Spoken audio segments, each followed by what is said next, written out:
Bom dia. Então, tenho a honra de apresentar o Dr. Júlio César de Oliveira, médico assistente do Serviço de Clínica Geral do Hospital das Clínicas da FMUSP, doutorando do Programa de Pós-Graduação em Saúde Coletiva da FMUSP, coordenador do RACE ID e Grupo de Pesquisa em Saúde da População Negra. E ele vai falar para a gente sobre saúde da população negra. Muito obrigada.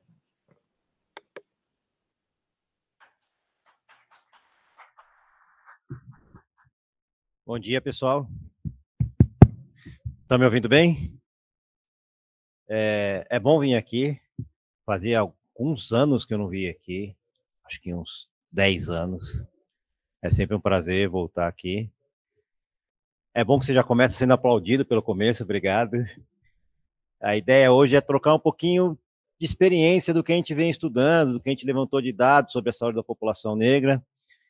E a ideia é fazer uma discussão mesmo, tá? Então, um bate-papo, uma amostra de evidência, de experiência. Se vocês quiserem interromper no meio, parar, discordar, levantar a mão, perguntar, etc., fiquem à vontade, tá?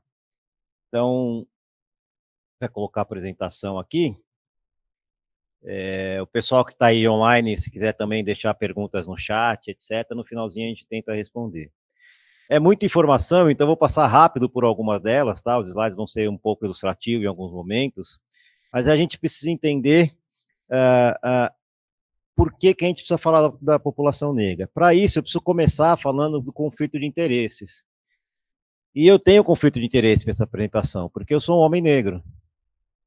E é importante vocês me enxergarem como um homem negro, porque isso impacta em como eu enxergo a evidência, como eu interpreto a evidência e como eu traduzo ela para passar para vocês. A segunda coisa é que para falar de um tema sensível como esse, eu prefiro sempre tirar as responsabilidades da clínica geral, lá do Hospital das Clínicas, do RACE ID, do qual eu coordeno, e é uma apresentação baseada na minha experiência, no meu levantamento e, por consequência, com as minhas interpretações da evidência. E neste momento de polarização é importante a gente entender que aqui nessa apresentação não tem condicionante político, partidário, ideológico, nada disso. Por quê?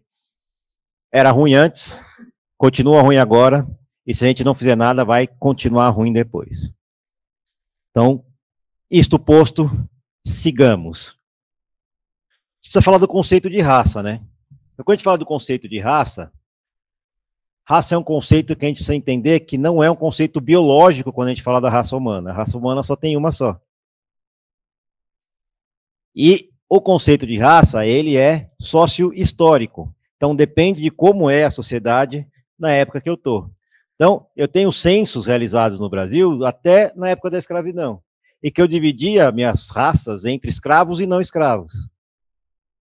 E eu colocava aqui cabocla como raça, mestiça como raça, e isso ao longo dos censos que foram feitos no Brasil, isto foi mudando. Vocês já viram raça biológica mudar ao longo do tempo? Não tem muito sentido, né? Eu posso ter outras raças, eu posso descobrir novas raças. A raça mudar ao longo do tempo não parece razoável. E depende de onde eu estou. Então, esses aqui são censos realizados nos Estados Unidos. E eles classificam raça de uma maneira diferente da gente. Também aqui como livres e escravos, lá também na época da escravidão, mas aqui como brancos, hispânicos, negros, Ásia-Pacífico. Tem sentido para a gente esse tipo de classificação? Então dá para entender que a classificação de raça depende da sociedade que você está, e do espaço que você está, e do tempo que você está. Por que isso é importante? Porque eu preciso entender como é que é a classificação de raça aqui no Brasil. Vocês sabem como é que a gente classifica a raça no Brasil? Vocês têm ideia? E é interessante, né? A gente está no Brasil, que é um país extremamente miscigenado, e eu tenho insegurança em classificar raça. Primeiro, quem define como é a classificação de raça no Brasil? Legalmente, ou...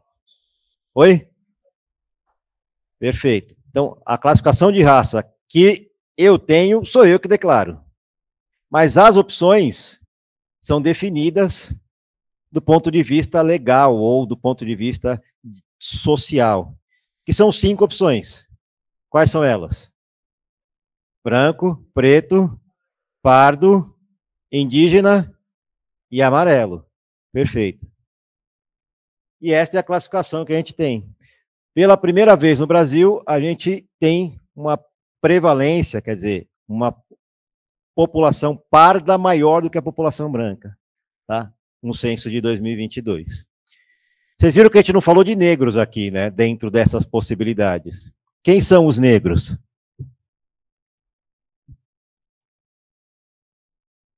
É errado falar negro? Não, né? Então, o negro é a junção da população preta com a população parda. Isto faz com que o nosso país tenha 55,5% da população negra, segundo o censo do IBGE. Então, quando eu junto pretos e pardos, eu falo de população negra. E o Brasil é o maior país de população negra fora da África. E se eu juntar os países da África, só perde para a Nigéria. Num país miscigenado e com uma maioria numérica de população negra, por que eu preciso falar especificamente da saúde da população negra? Alguém tem ideia? Acho que o principal ponto é porque os dados mostram que a população negra tem piores desfechos de saúde. E quando eu identifico uma população que tem pior desfecho de saúde, eu preciso olhar se eu posso agir naquela população especificamente para melhorar esses desfechos. Só que a discussão do porquê esses desfechos de saúde são piores é uma discussão não bem feita, não bem estabelecida. É uma discussão que fica mais por debaixo dos panos. E se eu quiser melhorar a saúde da população negra, se eu quiser diminuir essa desigualdade, eu preciso entender os motivos para poder agir especificamente nos motivos. Aqui eu trouxe alguns exemplos, são só exemplos, se eu trouxer a literatura disso, eu fico dias aqui falando para vocês. Esse é do Elza Brasil, tá? Estudo de corte, prospectivo, e o Elza foi olhar aqui no começo do estudo, uma análise transversal entre 2008 e 2010, carga de doença na população negra. E a população negra tem mais dislipidemia, hipertensão arterial, obesidade, diabetes, câncer, infarto. São pelo menos 13 condições que são mais comuns na população negra do que na população branca. Eu falo de doença crônica não degenerativa. Tá? Isso no Elza Brasil. Trouxe o Elza porque é uma coisa muito próxima da gente aqui. E esse mesmo estudo mostra que a carga de doença é pior nos pacientes negros. Se eu divido por 2 ou mais comorbidades, 3 ou mais comorbidades, 4 ou mais comorbidades, 5 ou mais comorbidades, a população negra sempre tem mais comorbidade quando eu comparo com a população branca. Tá? Além disso, o acompanhamento longitudinal do Elza mostra que, além da população negra ser mais doente, ela continua adoecendo mais. Tá? Então, os casos novos de obesidade são maiores na população preta e parda quando eu comparo com a população branca. Os casos novos de hipertensão, eles são maiores na população preta e parda quando eu comparo com a população branca. Então, é uma população mais doente e continua adoecendo mais ao longo do tempo. Aqui é um estudo feito por um grupo da Universidade Federal do Recôncavo Baiano, que eles foram olhar só 19 milhões de nascimentos no Brasil. E eles foram olhar a mortalidade infantil desses 19 milhões de nascimentos. E eu vejo que a população negra morre mais que a população branca, independente do corte que eu faço. Abaixo de 5 anos, 1 a 4 anos, menor que 1 ano. Tá? A população negra e a população indígena também tem uma mortalidade maior quando eu comparo com a população branca. Quando eu vejo por que morre, e morre mais de coisas que não deveria morrer. Então morre mais de diarreia, morre mais de gripe e pneumonia, morre mais de desnutrição. Numa sociedade como a nossa, morrer dessas coisas ainda incomoda, e ter uma diferenciação racial nessa morte também incomoda. Então você vê que essa pior doença dá desde o nascimento até lá na morbidade. E a população negra, além de ser mais doente e adoecer mais, sabe que é pior. Então, a autoavaliação de saúde da população negra, ela é pior quando eu comparo com a autoavaliação de saúde da população branca. E mais, quando eu vou ao longo do tempo, ao longo das décadas, esta autoavaliação de saúde tem piorado. especialmente para o homem preto ou pardo. Esse estudo, que é feito pelo Vigitel, ele é corroborado pelos dados do ELSA também. No ELSA, também eu tenho uma proporção quase o dobro da população preta, e 1,5 vezes mais a população parda, avaliando a sua saúde como ruim, comparado com a população branca. Então é mais doente, adoece mais e sabe que é pior a saúde. E, quando eu vou para a mortalidade, aí também, independente do corte, de 1 a 14 anos, 15 a 29 anos, até 59 anos, a mortalidade é maior na população negra do que na população branca.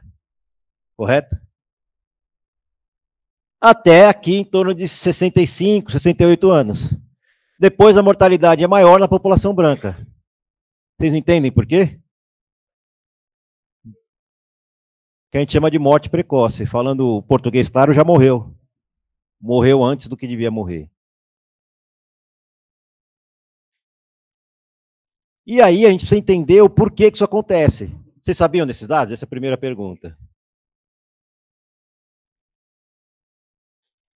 Então, isso é um consenso, é só corroborar o conhecimento que a gente já tem. E aí eu preciso entender o porquê. A gente sempre fica olhando, o que está acontecendo? Será que a biologia da população negra é pior? Se eu falo que as raças não são diferentes biologicamente, será que é isso que acontece? Será que a dificuldade de acesso?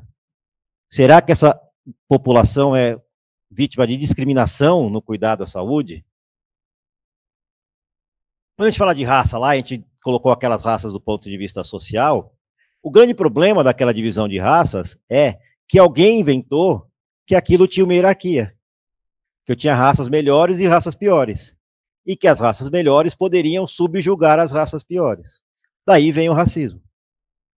Tá? Isto foi cientificamente, pseudocientificamente defendido durante séculos. E aí, eu transformo grupos que podem ser até maioria numéricas como grupos minorizados, que são os grupos que são excluídos de direitos básicos. E a hora que eu transformo grupos em grupos minorizados, e isto serve para a raça, mas serve para várias outras minorias, numéricas ou não, por exemplo, religião, por exemplo, gênero, que no Brasil hoje eu também tenho uma predominância numérica de mulheres, mas é um grupo minorizado também. Isso serve para qualquer uma das coisas. Quando eu sou minoria ou minorizado, eu sou diferente. Ou da maioria numérica, ou diferente de quem manda, de quem define. E quando eu sou diferente, eu estou sujeito à segregação, à exclusão, à discriminação e a preconceito. E como a gente está aqui falando de saúde da população negra, a gente precisa entender que esses fatos que a população minorizada está sujeita, leva a desfechos piores de saúde. Já que a gente está falando de raça, a gente vai falar hoje especificamente sobre o racismo. E aí, de novo, eu vou falar de coisas que não são a minha opinião.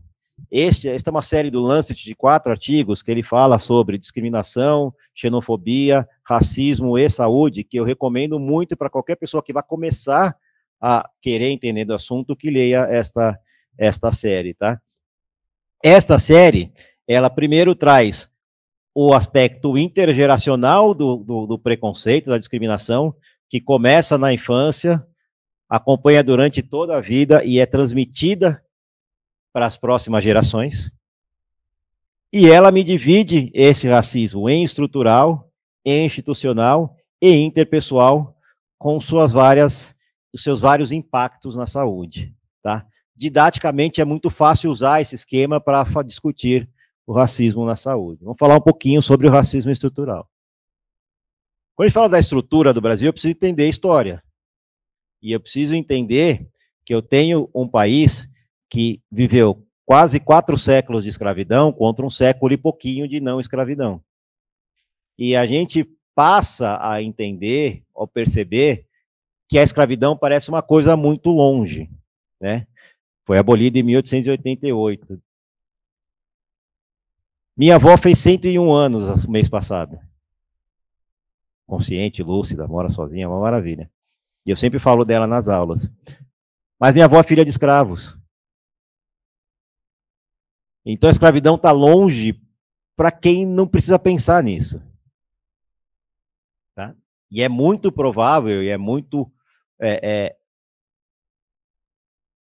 esperado que a gente tenha na nossa sociedade hoje resquícios dessa época da escravidão. Tá? Só que na abolição da escravidão, eu não tive nenhum tipo de política de inserção da população negra na sociedade. Pelo contrário, eu tive políticas de branqueamento, não sei se já ouviram falar disso. A ideia do país era excluir os negros, miscigenar os pardos, para que o gene mais fraco da população negra sumisse em 100 anos. Então, por isso, por exemplo, que existia leis para que a população negra não pudesse votar, não pudesse ter terras, lei da vadiagem, etc. E quando, por exemplo, estimulou-se a imigração, as pessoas ganhavam sementes, terras, moradias, tudo do governo para poder se instalar no Brasil. Essa era a política, em linhas gerais, a política de branqueamento. E esta política de não inclusão da população negra, apesar de aqui em 1934 os negros passaram a ter direito a votos na Constituição, o que aconteceu é que esse direito a votos não trouxe uma discussão sobre o impacto da discriminação racial na nossa sociedade. E quando eu comparo, por exemplo, com a regra da uma gota, one drop rule, ou as leis de Jim Crow nos Estados Unidos, que para qualquer gota de sangue não branca que você tivesse, você perdia direitos civis, isso trouxe uma discussão enorme sobre o impacto do racismo. E, de novo, parece longe. A última vez que foi usado num julgamento essa lei de Jim Crow foi em 1980. Muitos de nós já éramos nascidos aqui.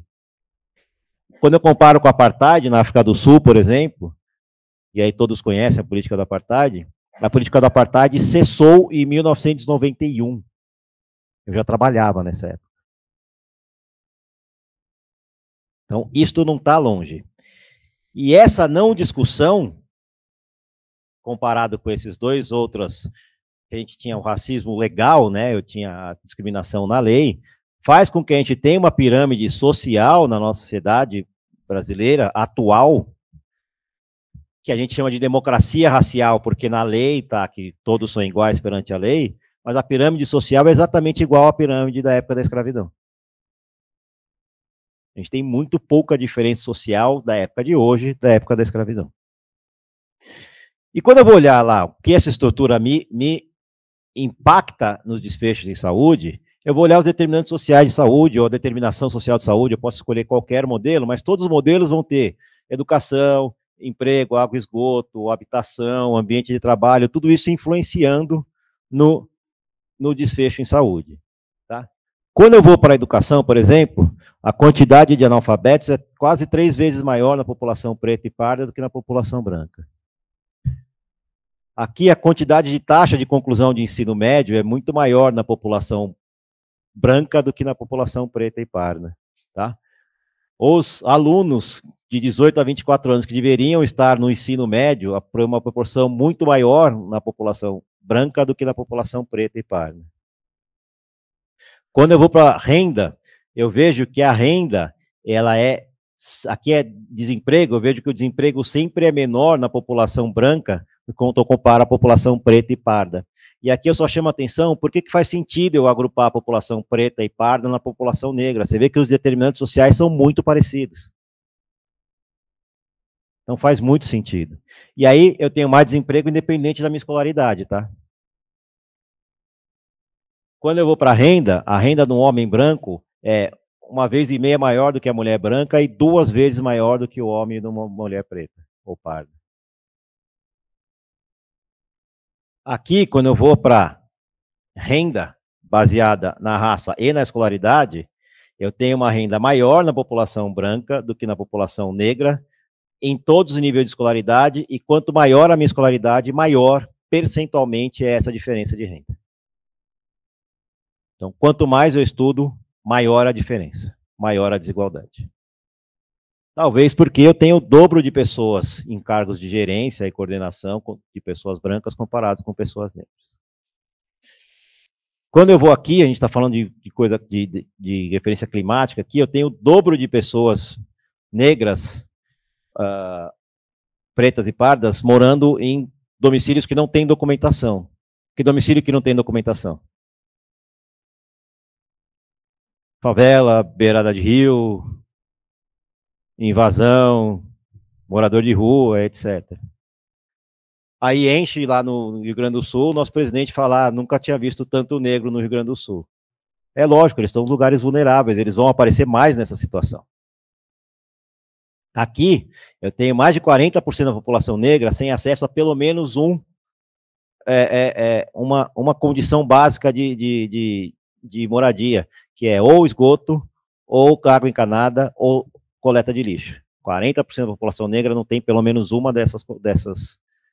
desses cuidados sociais. E aqui falar de violência, então falar que violência não é um problema de saúde, é uma inocência. Eu tenho 3 vezes mais chance de morte violenta se eu sou um homem negro, comparado com um homem branco. E mulheres negras, a gente fala pouco, a mortalidade de mulheres negras também é menor do que o homem, mas é maior na mulher negra, dobro do que na mulher branca. E aqui eu lembro que eu sempre ouvi rap desde quando eu era muito jovem. Tinha uma música do Racionais MCs, que chama Capítulo 4, versículo 3, que na introdução falava: a cada 24 minutos morre um jovem negro violentamente em São Paulo. Essa música é de 94. Faz 30 anos. A estatística continua exatamente igual. Quando eu olho os determinantes sociais de saúde, todo mundo concorda que esses determinantes sociais de saúde impactam em desfecho de saúde. Correto? Todo mundo concorda que esses desfechos que esses determinantes sociais de saúde são piores na população negra. Correto? Esses determinantes sociais de saúde, eles são aleatoriamente determinados? Eles são meritocraticamente determinados?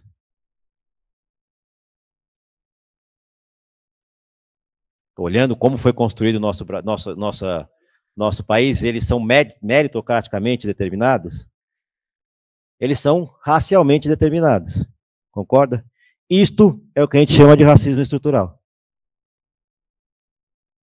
A gente acha o nome bonitinho para chamar de determinante social de saúde, mas é isto que a gente chama de racismo estrutural. Tem a ver com capacitismo, com xenofobia, com LGBTfobia, etc., mas ele é basicamente racialmente mediado. Essa distribuição de determinante social de saúde, na nossa idade, ele é basicamente racialmente mediado. Isto chama racismo estrutural.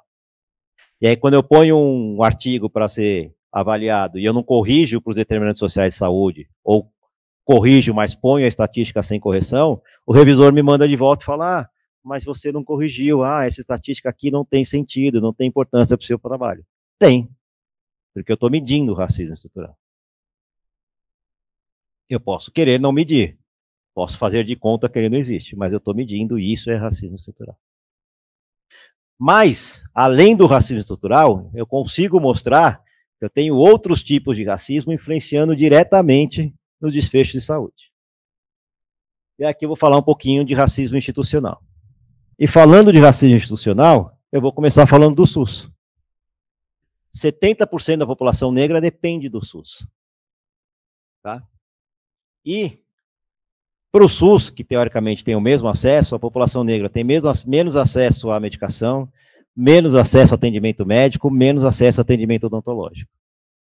Se você esperar que é um atendimento público, universal, não teria por que isso acontecer, correto? Quando eu olho no SUS, e por exemplo, eu vou olhar para gestantes, eu vejo que gestantes, a mortalidade de mulheres no puerpério, negras, é 2 vezes maior do que a mortalidade de mulheres brancas no puerpério. As mulheres negras, no mesmo SUS, têm menos orientação sobre a amamentação. As mulheres negras, no mesmo SUS, têm menos consultas de pré-natal antes do parto. Aqui, eu estou comparando mulheres que chegaram em estágios comparando estágios de câncer de mama para mulheres que chegaram para atendimento no diagnóstico. E as mulheres pretas ou pardas, elas têm uma chance maior de chegar em estadios mais avançados do câncer de mama, corrigindo para aqueles determinantes sociais de saúde que a gente viu. E aqui eu vou dizer, e aí é para causar polêmica mesmo, aqui eu vou dizer que definições institucionais que parecem muito lógicas podem ser racistas ou discriminatórias sem a menor intenção. E se eu não tiver olho para isso, eu não vou enxergar. Aqui é quanto a gente vacinou de pessoas em São Paulo. Eu vacinei o dobro de pessoas brancas em São Paulo comparado com pessoas negras. Tá? Como é que eu escolhi começar a vacinação? Vocês lembram disso? Quais foram os critérios? Idosos, a partir de quantos anos começou? 80 anos. Vocês lembram? 80, passava 15 dias, 75, passava mais 15 dias, 70. Onde é que tem gente de 80 anos em São Paulo? Jardim Paulista, Morumbi, Cerqueira César, concorda? E aqui, Jardim Ângela, Capão Redondo, que é a expectativa de vida é abaixo de 60 anos, eu demorei mais para vacinar, não demorei para vacinar? Adivinha onde morreu mais gente em São Paulo?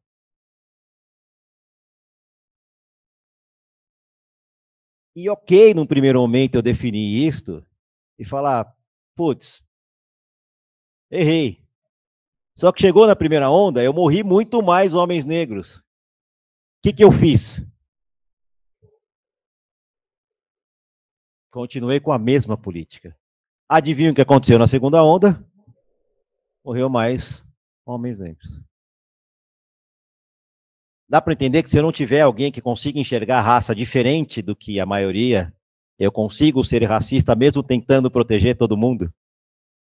Isto não é intencional? E que se eu não tiver esse olhar, eu não vou corrigir isto? Mas aí como é que eu tenho esse olhar? Eu vou para nossas instituições de saúde e eu vejo, por exemplo, os professores negros. Aqui em 2012, a gente tinha em torno de 14 professores negros nas universidades. A gente vai em 2009, melhorou bastante. Foi para 17%. Quando eu olho aqui na USP, de 5.800 professores, eu tenho 129 professores negros, sendo 101 pardos e 28 negros. Tá, isso é uma estatística de 2018. Concordam que se eu tivesse mais gente olhando para isto, mais gente mais parecida comigo, eu teria, por exemplo, visto uma coisa que pouca gente viu? E a gente está falando das cotas, eu estou incluindo na universidade, etc. A gente fala, mas nas universidades já tem um número de alunos iguais, pretos e pardos, com relação aos brancos. Isso nas universidades públicas, né? Nas privadas ainda tem muita diferença. E aí, quando eu olho, aqui é a pesquisa do Mário Schaeffer, da demografia médica, e ele vê de 2010 a 2019 a representatividade de pretos e pardos em formandos de medicina. E, apesar da política de cotas, com o aumento exponencial de vagas em instituições privadas, no total, a representatividade da população negra não aumentou, apesar das cotas. E a gente estava discutindo no passado se já não checava de cota.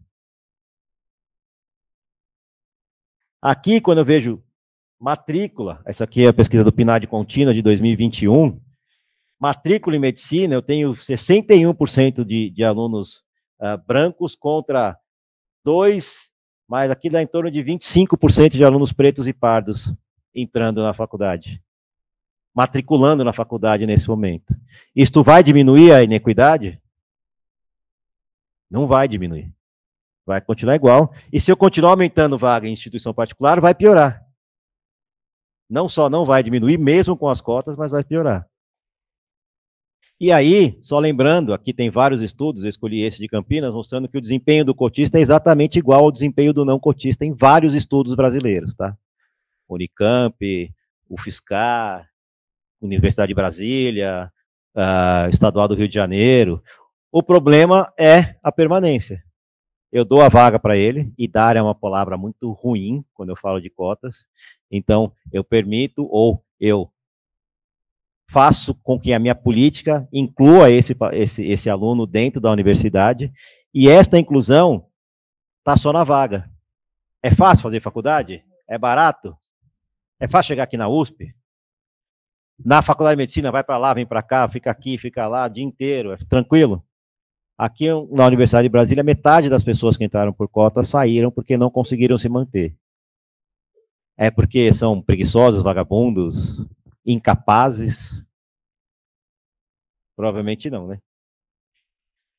Quando olha para a pesquisa, isto aqui começa com a identificação, tá? Isto aqui é o número de pacientes incluídos nos estudos clínicos da cardiologia. 2,5%, da oncologia, 2,7%. Se tiver alguma diferença biológica, eu vou descobrir? Com esse N? Este aqui é uma publicação da FDA, pegando doenças, 31 cânceres, para as quais a incidência é parecida entre pretos e brancos. E aí ele foi olhar os estudos, os pacientes que foram incluídos nesses estudos, nesses 31 estudos para câncer. Não tinha nenhum paciente negro incluído nos estudos. Nenhum.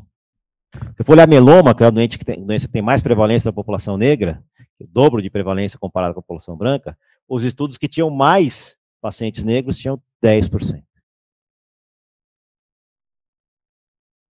A experiência de pesquisa com a população negra é complicada, especialmente nos Estados Unidos. A gente tem vários estudos, eu trouxe essa experiência, acho que todo mundo conhece, o experimento de Tuskegee, com sífilis, em que eu peguei 400 pacientes com sífilis, em 1932, esfregava mercúrio, com socinóculo, né, mas ok, esfregava mercúrio neles, e aí em 43 veio a penicilina, e podia tratar a sífilis. O que esses pacientes fizeram? Nada. Os médicos não contaram para eles que eles podiam tomar penicilina. E aí, eles levaram isso de 43 até 1972. E é assim que a gente sabe como é que a sífilis se comporta.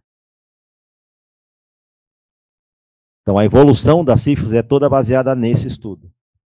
De novo, 72. Muitos de nós aqui éramos vivos. Tá? E aí, 28 morreram por sífilis, 100 por complicações relacionadas à sífilis, infectou 40 esposas e 19 crianças com sífilis congênitas. É muita crueldade. E aí nos Estados Unidos é realmente complicado você incluir pessoas negras, porque é isto que eles têm. E de novo, 72 está longe, gente.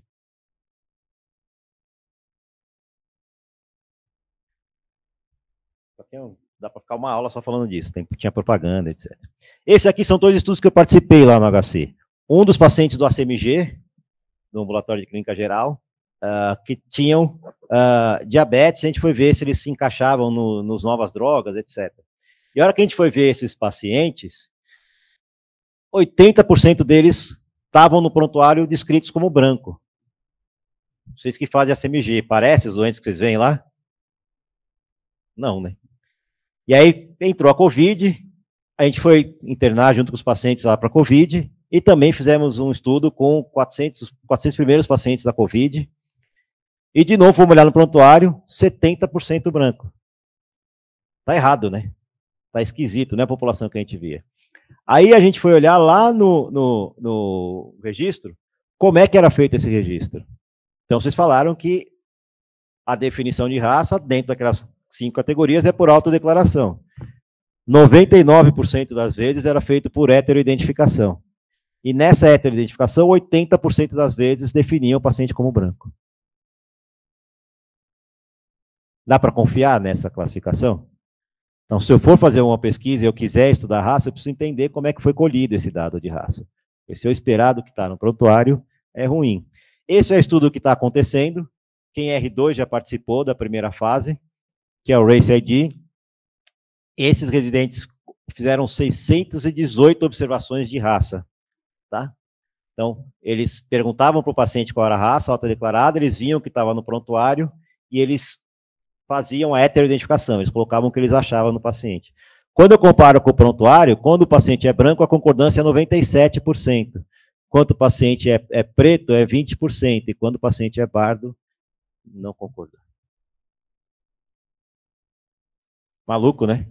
O capa disso aqui é 0,26. É pior do que o acaso. Oi? Até para perguntar é difícil. Você tem medo de perguntar. Nesse estudo, a gente perguntava para os residentes o quão confortável eles se sentiam de perguntar a raça para esses pacientes. 75% dos residentes falaram que se sentiram confortáveis. Quer dizer, eles se sentiram confortáveis em 75% das interações, dessas 612 interações. A gente não entendeu muito isso, então a gente fez 2 grupos focais com esses residentes. Esses grupos focais estão em análise ainda, mas é confortável até a página 2, tá? Então, no grupo focal, aquele conforto que apareceu na variável numérica como muito tranquilo, muito confortável, a hora que você vai para a análise qualitativa desse conforto, é conforto até a página 2. Então, são coisas que a gente ainda está avaliando e deve trazer aí mais para frente. Por que esse registro é importante? Olha que interessante. Esse aqui são dados de mortalidade hospitalar por acidentes de moto. E aqui perto de 2012, eu tinha mais de 50% de perda do dado raça nesses registros. E aí, a minha mortalidade era muito parecida entre negros e brancos. Conforme eu diminuí o número de perda do dado raça, esta mortalidade claramente ficou diferente entre pretos e pardos. Então, identificar corretamente pode me fazer identificar diferenças que eu não enxergo se eu não tivesse a identificação correta. E aí, agora eu estou pondo a culpa lá na estrutura, estou pondo a culpa na instituição. Será que a gente tem a ver com isso? Aqui é um estudo americano, na época da Covid, dizendo que 40% dos americanos, ou nativos, ou africanos, ou latinos, responderam que sim, eles já tinham experienciado ou passado por alguma experiência de discriminação, tá? E aí, várias coisas. Achavam que não tinham recebido o melhor tratamento, acharam que não tinham sido encaminhados para o especialista, o médico não deixou ele falar, não encaminhou ele para outro, ele demorou para acessar o serviço, problemas na linguagem. Então, isso é americano. Será que no Brasil é igual?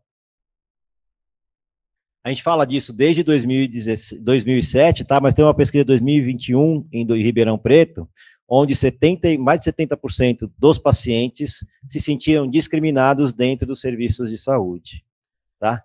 E aqui, esse outro estudo aqui, em 2016, falam que quem discrimina somos nós, tá? Profissionais de saúde.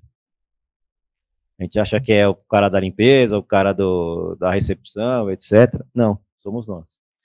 Agora, do ponto de vista de racismo interpessoal, o que me explica uma mulher negra ter 50% de chance a mais de não receber analgesia numa episiotomia?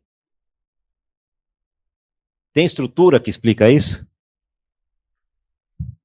Tem instituição que explica isso? A instituição está lá no protocolo dela. Não faça anestesia para episiotomia se a mulher for negra. Está lá no protocolo? Não, né? Isso é muito interpessoal, né? Pergunto para vocês vão me ajudar aí levantando a mão. Existe discriminação racial no Brasil? Existe preconceito racial no Brasil? Que acho que existe, levanta a mão.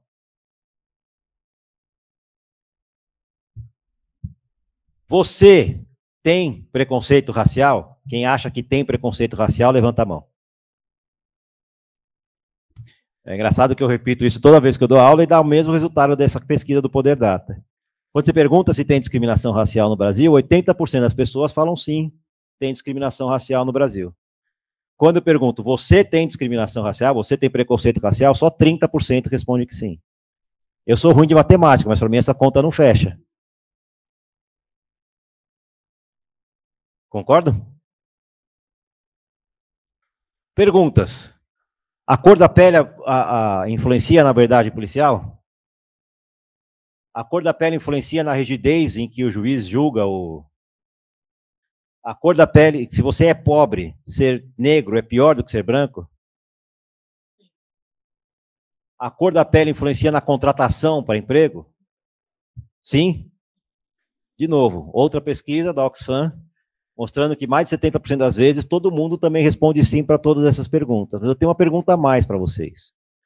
A cor da pele influencia nas decisões sobre o tratamento dos pacientes? Sim? Deve influenciar? Pelos dados, sim. A impressão de vocês? Claro. Difícil assumir, né? Quero que vocês olhem essas pessoas aqui da sua esquerda e façam correlação com essas pessoas da direita. Rápido. Vocês conhecem alguém? Vocês conhecem alguém? Quem você conhece? Jogador de futebol, legal. E olha como a concordância racial vai nisso, né? Eu falo de raça amarela, e quem é amarelo já de cara já reconheceu o jogador de futebol. Olha que legal isso. O que mais? Ferrugem. Cantor de pagode. Todo mundo conhece cantor de pagode, Ferrugem. Tá? Como é que vocês fazem essa identificação? Como é que vocês fazem essa correlação? Depende do que vocês conhecem ou do que vocês não conhecem. Se você conhece, se você está habituado, se você tem conhecimento sobre aquilo, aquilo é um pré-conhecimento, um pré-conceito da pessoa. Então, eu já sei qual é o que a pessoa faz, eu não preciso ficar pensando. Quando eu não conheço, eu vou inventar alguma coisa. Concordam? Se eu tenho um cachorrão grandão vindo correndo, latindo para cima de mim, o que eu acho que ele vai fazer? Vai morder. Ele vai morder? Não sei, pode ser que ele queira brincar, que queira lamber, alguma coisa assim. Mas isso é um pré-conceito. Preconceito está enraizado em tudo que a gente faz na vida. Sempre. Tá? Então, do ponto de vista semântico, preconceito é intrínseco. Isso tem a ver com neurocognição, mas é intrínseco. O problema é que quando eu não tenho conhecimento, eu escolho alguma coisa para colocar no lugar daquilo que eu não conheço. E na maior parte, isto que eu coloco no lugar daquilo que eu não conheço é um conhecimento coletivo. É um conhecimento disseminado. A gente chama isso de estereótipo. Mulher não sabe dirigir, a loira é burra, o japonês tem que mexer com o computador, não sabe jogar bola. Não é isso? Não são esses os nossos estereótipos? É isso que a gente usa. Como é que são os nossos estereótipos para a população negra? Falar de uma mulher negra, qual a primeira coisa que vem na sua cabeça? É isso. Então, todos nós temos preconceitos. E eles estão enraizados na nossa cabeça. Quando a gente fala de preconceito, a gente chama isso de vieses, tá? Preconceito é um viés, especialmente se eu estou tomando uma decisão errada com relação àquilo. A gente chama de viés explícitos. São preconceitos explícitos, que eu falo, ok, eu tenho esse preconceito e eu acho isso mesmo. Acho que mulher não dirige bem, acho que ela tem que pilotar fogão. Vocês nunca ouviram ninguém falar isso. Isso é explícito. Tá? Mulher não dirige bem, tem que pilotar fogão. Isso é explícito e você ouve pessoas falando. Você ouve pessoas falando briga, por exemplo, briga de trânsito, não é verdade? Nos momentos de desinteligência. Você vê isso em piadinhas, então esse professor está dizendo que esse aluno, que esse paciente vai ser tratado por um grupo de alunos e que um dos alunos é cotista, então ele vai entrar numa roleta russa. O que a gente faz na hora que a gente está nesse meio? Dá risada, se cala. Ou no momento de interação. Então, esta dentista está atendendo a paciente pergunta para ela, que hora que a dentista vai chegar? Ela pergunta, ela responde, eu sou a dentista. E a paciente responde, você não tem cara de dentista. E ela responde, você não tem cara de racista. Mas isso é racismo explícito. Quando alguém olha para mim e fala, putz, você não é o médico, você não é o professor, você não tem cara de professor, isso é explícito. Pode não ter a intenção de ferir, de agredir, etc., mas isso é explícito. E vou dizer uma coisa, agride, tá? Para quem está do lado de cá, isso agride. Mas, além desses vieses explícitos, a gente tem o que a gente chama de viés implícito, que são vieses inconscientes, tá? Que são aqueles preconceitos que eu uso sem pensar, especialmente sem intenção, sem dolo de prejudicar ninguém, mas que acabam prejudicando. Vê se passa esse filminho para mim.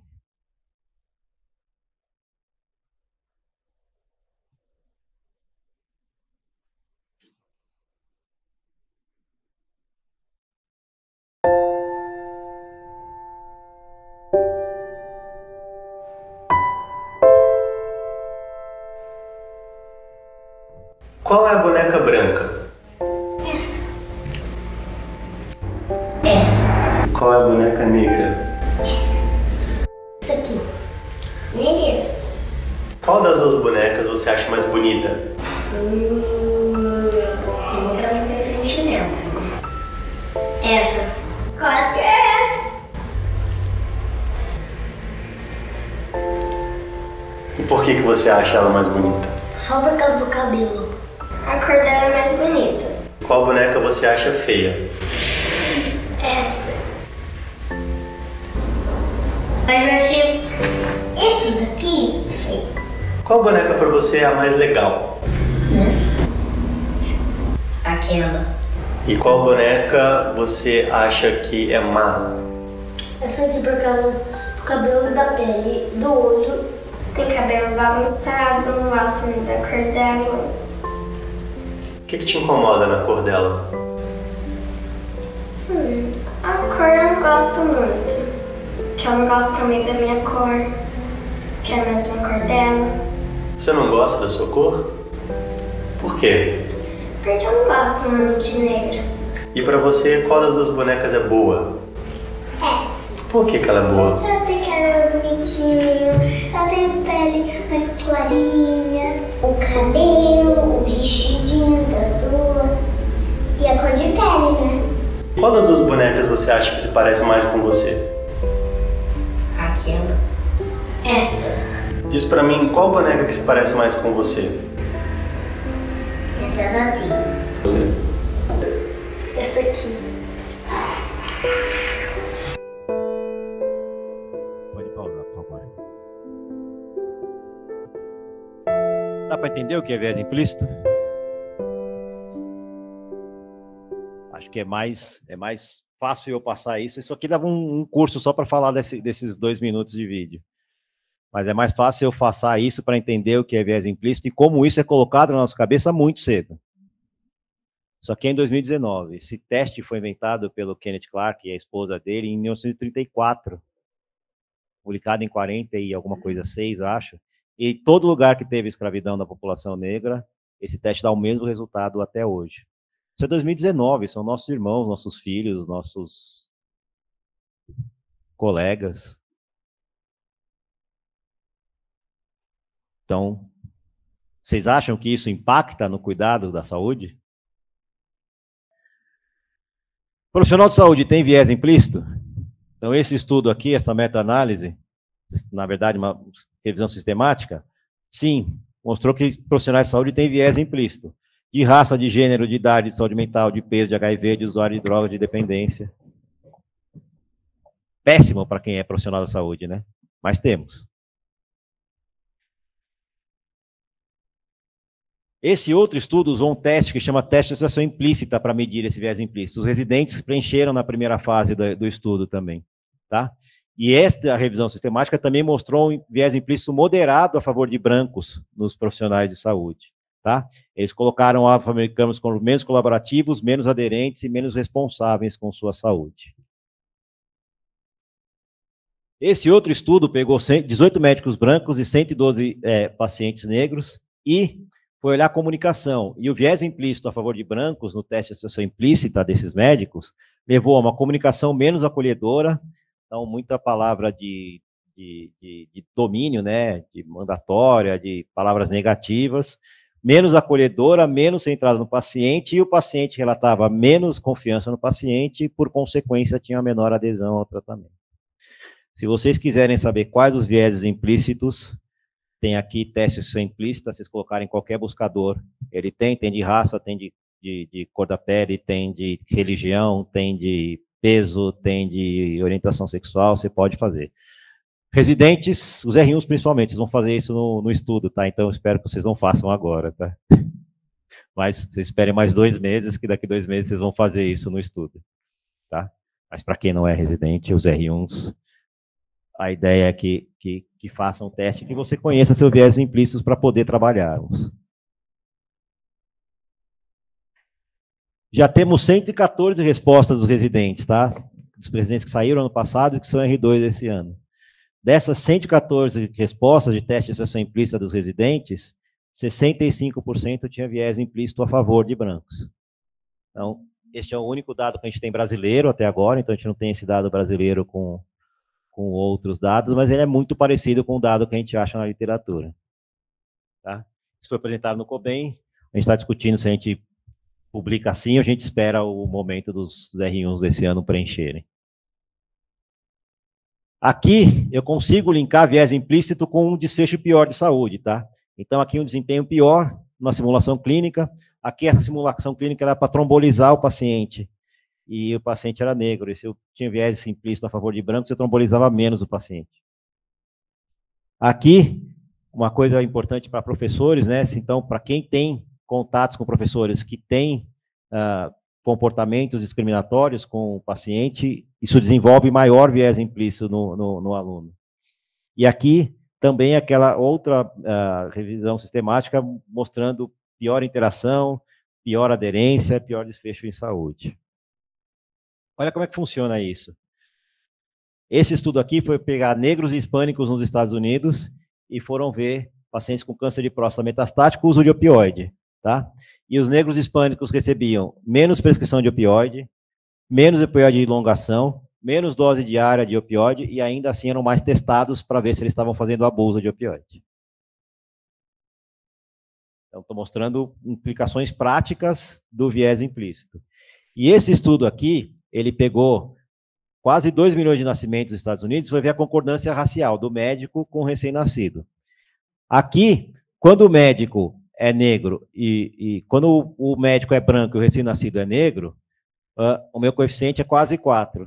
E quando o médico é negro e o recém-nascido é negro, o coeficiente é abaixo de 2.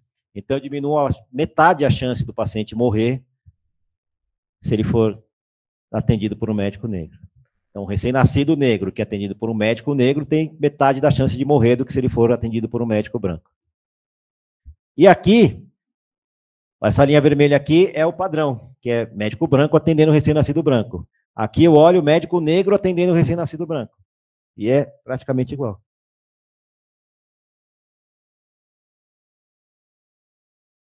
Só falei coisa ruim agora, né? Vamos ver o que eu faço. Juro que eu termino rapidinho. Aqui, eu adoro esse estudo aqui, que é da Jordan Lawrence, que se eu olhar a raça definida epidemiologicamente, eu vou errar na pesquisa, eu vou errar na educação e eu vou errar na prática clínica.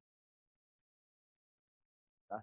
Eu preciso entender o impacto da raça, que ele chama de conscious race, que é basicamente entender o racismo, e como o racismo impacta na pesquisa, na educação e na prática clínica para diminuir a equidade.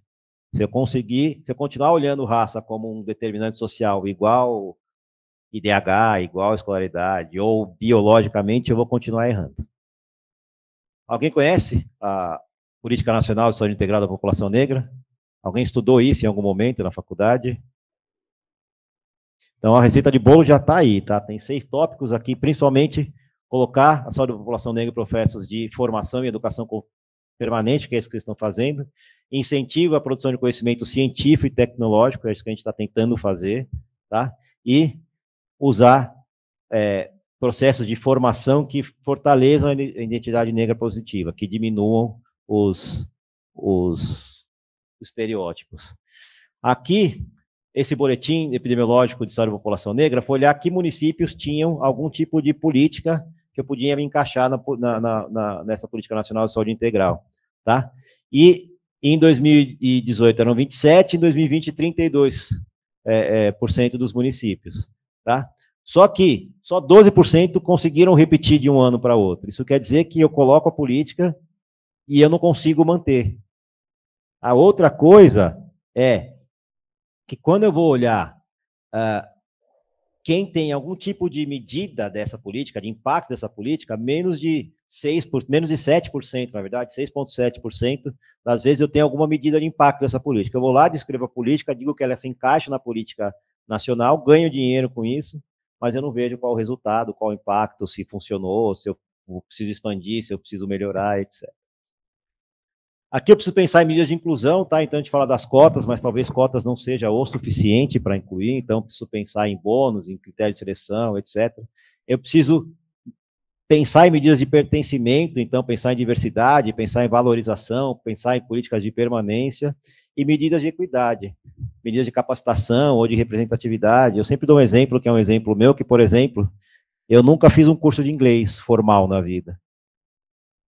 E se para uma seleção eu precisar de inglês formal, agora tenho coisa de proficiência, etc. Mas se eu precisar de um inglês formal para adentrar alguma vaga, eu não tenho.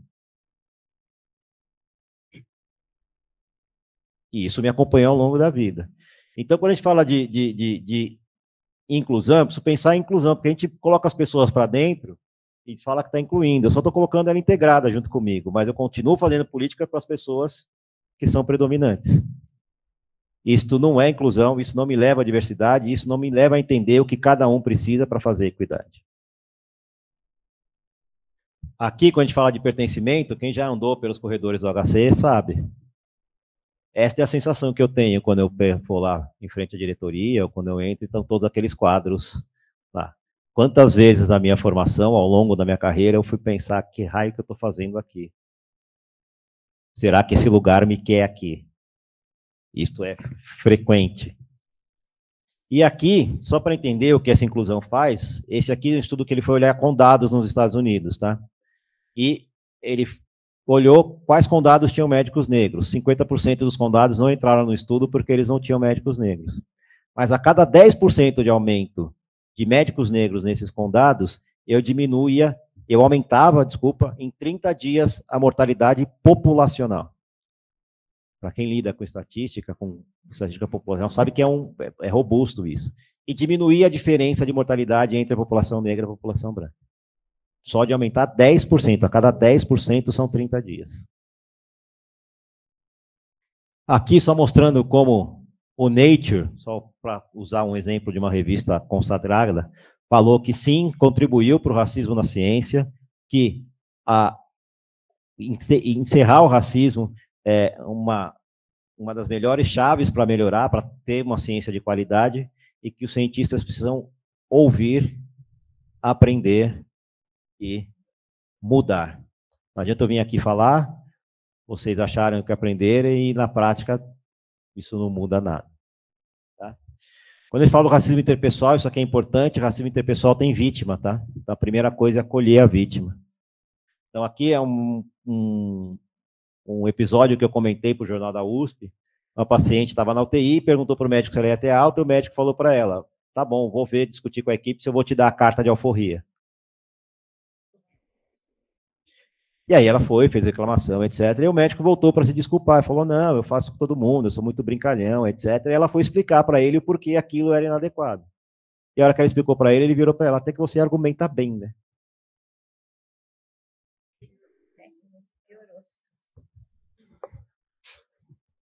Esta paciente recebeu alta precoce, ela procurou outro hospital e ela ficou mais tempo internada porque ela pediu alta e foi para outro hospital. Esta paciente volta no serviço de saúde? Viés implícito. Eu preciso de modelos, então eu preciso de diversidade dentro das pessoas em cargos de liderança. Eu preciso de atividades reflexivas, então eu preciso de atividades onde a discussão de raça seja colocada. E eu preciso do aumento de convivência. Se eu não tiver convivência, não adianta, eu não diminuo o viés implícito. Tá? Dá para diminuir viés implícito? Dá para diminuir. Aqui uma revisão sistemática mostrando que testou 17 intervenções e teve 8 eficazes. Então não preciso inventar a roda, eu já sei o que funciona, eu só preciso aplicar. Se fosse um remédio, estava todo mundo estudando. Se fosse um MAB, estava todo mundo investindo. Correto? Diminui mortalidade, diminui viés implícito. Então, eu preciso aderir ao protocolo de investigação clínica. Se a dor é 10, de tratamento, desculpa. Se a dor é 10, eu vou usar opioide. Se é analgesia para epísio, para cirurgia, etc., eu vou usar analgesia. Não vou ficar usando o meu viés implícito para decidir se eu vou fazer ou não. Ouvir os pacientes, a gente não sabe que tem discriminação, porque a gente não ouve os pacientes. Toda vez que a gente ouve os pacientes, tem tipo aquele resultado lá de Ribeirão Preto, com 70% de discriminação. E combater as microagressões. A gente fala de combate às microagressões, tem artigos, até aqui artigos de cirurgia, tá? Dizendo como é que combate a microagressão. Aqui são maneiras estruturadas de você combater a microagressão. O jeito mais fácil é esse XYZ. Eu sinto isto quando você diz aquilo por causa disso, e a gente, a partir daí, leva uma conversa para abordar aquele tipo de viés implícito que aconteceu. Se calar sempre é a pior coisa. Mas lembre, racismo interpessoal tem vítima. Não espere que a vítima se posicione. Muitas vezes você está naquele momento de agressão e você sabe que naquele momento de agressão você não tem forças, muitas vezes, para se posicionar. Muitas vezes você precisa se posicionar pela vítima no momento ou no momento posterior, mas o ideal é que você não deixe aquela microagressão passar como se fosse uma coisa natural. Então você precisa ter os seus viés conscientes, ser sistemático, esteja aberto para você aprender quando você faz algum viés implícito. Por exemplo, eu falei aqui, dar a vaga para o cotista. Isso é um viés implícito, e isso é horrível. E eu preciso estar aberto para receber críticas para esta fala, para consertá-la no momento e para pedir desculpa quando eu falei. Então, isto é o estar aberto, isso é ser sistemático. Tá? Desculpa o tempo, acho que era isso. Estou aberto para perguntas agora.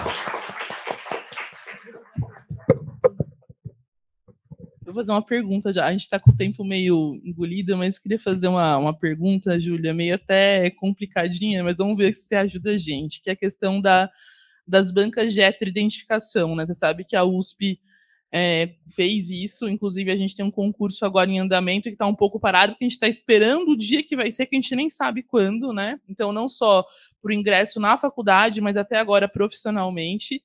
E como que é isso, né? Como que você vê de problema? Que acho que não tem solução perfeita, mas é um pouco isso. Perfeito. Coisas importantes. Não tem solução perfeita. A gente tem uma coisa no Brasil que é a miscigenação levando ao colorismo. Acho que é a primeira coisa. Segunda coisa, pelos dados que eu mostrei, é muito importante eu entender que pretos e pardos têm basicamente os mesmos determinantes sociais, a diferença é pequena, então tem toda a lógica eu ter pessoas até com fenótipo menos clássico, assim, para você fazer essa identificação. Terceira coisa, a gente tem uma visão muito, de novo, enviesada, estereotipada da banca de heteroidentificação. A banca de heteroidentificação protege a cota.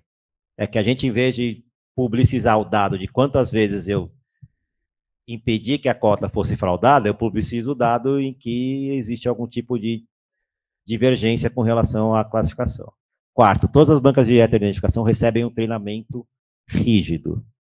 Então, esse treinamento, ele é interessante, isso diminui erro. Quinto, é importante saber que quando o paciente não passa por uma banca, ele passa por outra banca independente, então ele tem pelo menos três momentos em que ele é avaliado para ele ser negado. Tem mais uma coisa que eu tenho que falar, que eu esqueci. Sexto, a definição da política, gostando a gente ou não, é fenótipo. Então, esqueça se tem pai, se tem mãe, se tem... A definição da política é fenótipo. Se tem gene, se tem outra coisa. A definição da política, inclusive, ela é fenótipo. Esquece. É isto. Loira, cabelo liso, olho branco, a política é isto. Mas é importante saber que a banca protege a cota, não é prejudicial. E que não tem solução perfeita, vão ter maneiras. Eu posso rediscutir. Eu posso olhar, por exemplo, e falar, olha, se meu pai é preto, ele teve mais dificuldade, e essa dificuldade tem o aspecto intergeracional na literatura, eu posso incluir isso, mas isso é uma discussão para definir a política, não necessariamente para a banca daquele momento. Tá?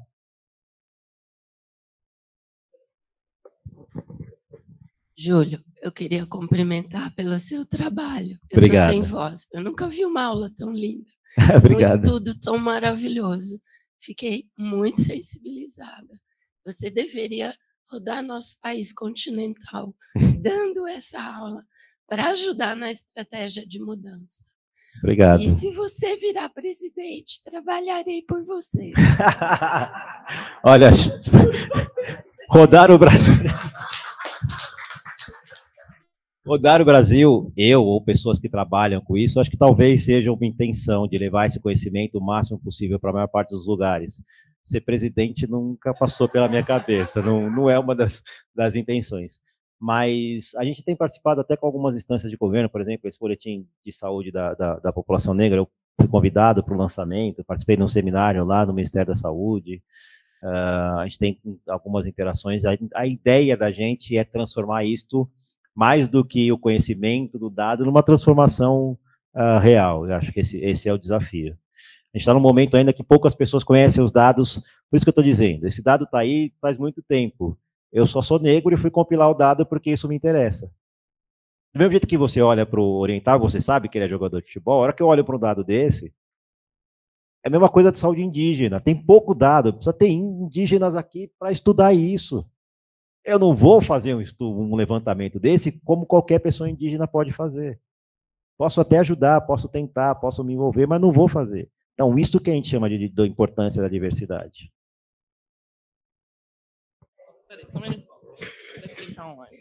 Complementando só a questão da banca de heteroidentificação, talvez o problema que a USP tenha tido, e acho que já foi corrigido, foi fazer uma banca de heteroidentificação online. Então, separou parte da população presencial e parte online, e isso já caiu, a gente sabe. Talvez... É que eu entendo, isso não é um problema da banca, isso é um problema do método, exato. Né? Imagina, online, a população negra, por exemplo, vai ter um celular com uma câmera pior, possivelmente uma iluminação pior, isso pode trazer, isso provavelmente aumenta a chance de discordância na avaliação. Então, acho que isso sim. Eu acho que esse é o grande ponto. Mas é uma coisa importante a gente entender, que é fenótipo, e ele passa por algumas instâncias, não é só uma banca que define ou não, mas mais de uma banca e tem outras instâncias que ele passa para poder ser isso. E, de novo, é que a gente não publiciza os dados, mas a banca muito mais protege, impede que a cota seja fraudada do que deixa de dar um direito para quem tem aquele direito.